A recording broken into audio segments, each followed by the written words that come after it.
بسم الله الرحمن الرحيم باب ما جاء في صفة سيف رسول الله صلى الله عليه وسلم. The chapter that has come concerning the sword of the Prophet sallallahu alaihi wasallam. What's interesting is that the muhaqqiqeen, the researchers of the hadith, they say that, well, how does this chapter relate to the previous? So there's always a discussion in hadith, well, how do the different chapters tie in together? And I've tried to give you some of that. For example, first we talked about clothing, then we talked about the khuf because it was a particular type of clothing, etc. So how does the ring tie in with the sword? And the answer is that because when the Prophet ﷺ would give the da'wah, he would first invite them using the ring. He would send them letters and invite them. And at certain instances, their rejection led to the use of the sword. So that's how these two abwab, or these two babs, abwab, tie in. Okay? Now, the other thing is that the Prophet ﷺ had many swords. Several. One he inherited from his father, others were purchased or given to him. And each of these swords had a different name. Every single sword had a different name. Now, what's amazing about this chapter is that the Prophet ﷺ actually possessed swords that's the first thing that's amazing. Why? Because you look at the Prophet ﷺ and he is the mercy towards mankind. He is sent as the most merciful of all of beings.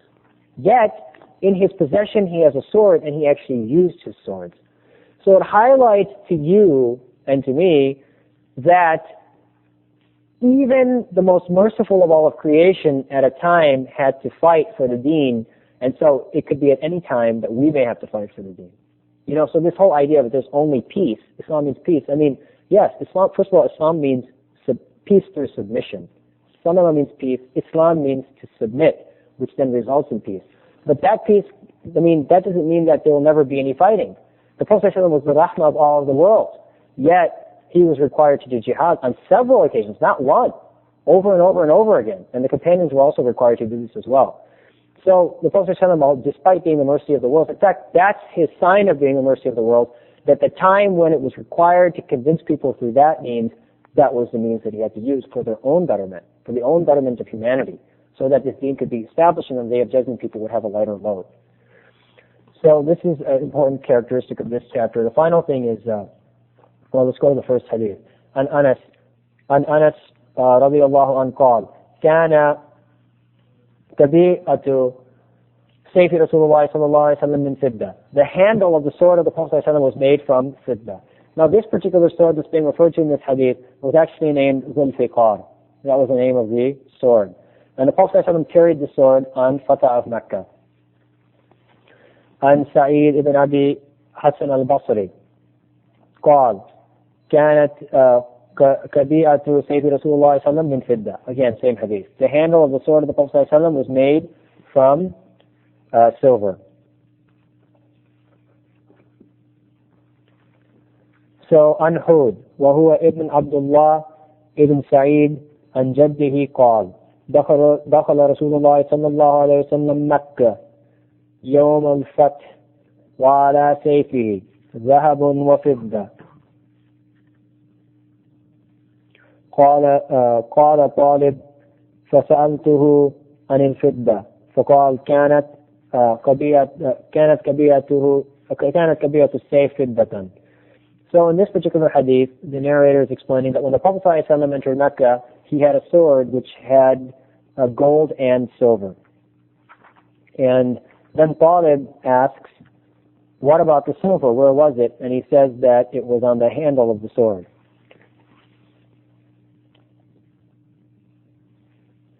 Now, the sanad of this particular hadith is actually weak. And because it's weak, we cannot use this hadith as a proof for the allowance of gold, meaning the permissibility of gold. The hadith that establishes the prohibition of gold is a strong hadith, and this is a weak hadith, so it can't overrule or nullify that hadith which prohibits gold. The other thing to consider here is that notice that Talib didn't ask about the gold. See, why is Talib asking about this is beautiful, this hadith. Why is Talib asking about, may Allah subhanahu wa ta'ala be pleased with him, why is he asking about where the silver was? He's not asking an academic question to write it in his notebook. He's asking because he wants to make a sword similar, right? He wants to make a sword exactly like the Prophet ﷺ, or he wants to explicate this hadith. And so he asks about the silver because it's a relevant question, because silver is permissible. But he doesn't ask about the gold because that's irrelevant and it's not permissible. Meaning it was understood that gold was not permissible, and this hadith is an exemption, or it's because of its weakness. So on Ibn Sirin قال صنعت سيفي على سيف سمرة Ibn Jundub. So Ibn Sirin says, I created a sword. I had a sword made. I made a sword exactly like the sword that Samura Ibn Jundub had. وزعم سمرة, and Samura thought أنه صنع سيفه, that he made his safe على سيف رسول الله صلى الله عليه وسلم وكان حنفيا. So this was the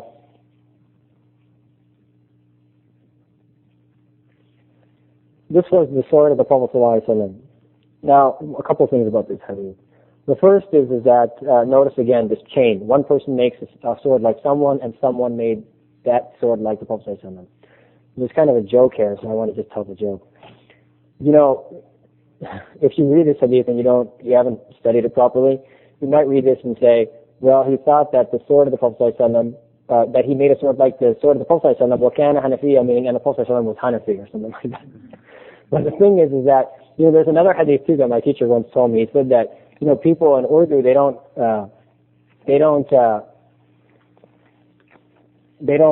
sometimes they read a hadith and they don't have any background in Arabic, or they haven't studied with a teacher, and so there's a hadith that لا صلاة إلا بحضور القلب. So, there's no prayer except with the presence of heart. So one time he went into the masjid, this guy went into the masjid, and he sees that there's a man praying, and he has a dog tied to his foot. And he's praying with a dog tied to his foot. So somebody says to him, what are you doing? There's a dog tied to your foot. He says, yeah, la salata illa bihudur al-qalb. There's no salah except for the presence of a dog. Because kaf lam da means dog, and qala da means heart. So he thought the hadith meant there's no salah except for the presence of a dog. So he put a dog on his foot while he was praying. So this just goes to show you that, if you just pick up the hadith, you can actually misinterpret it. And in fact, astaghfirullah, I'm sure there are countless errors which I've made because I didn't pay proper attention to what my teachers, the effort that my teachers made when they transmitted the hadith to me as well. Okay, so that's the end of that chapter. Inshallah, we'll close with that so people can prepare for the Maghrib prayer. Yeah, go ahead. Can we make share on that and say that you could get a rifle? Yep, you can make qiyas on that. Say that it's sunnah to know how to use weapons. Yeah, you can possess one as well, but the thing is that you should realize that there are intrinsic dangers with having that thing around the house, in the sense that there are countless times when kids can get their hands on that, etc. But to possess firearms is to know how to wrestle and to swim and to possess firearms is considered a sunnah. Not that you should ever use it, but just for the sake of having it is considered a sunnah.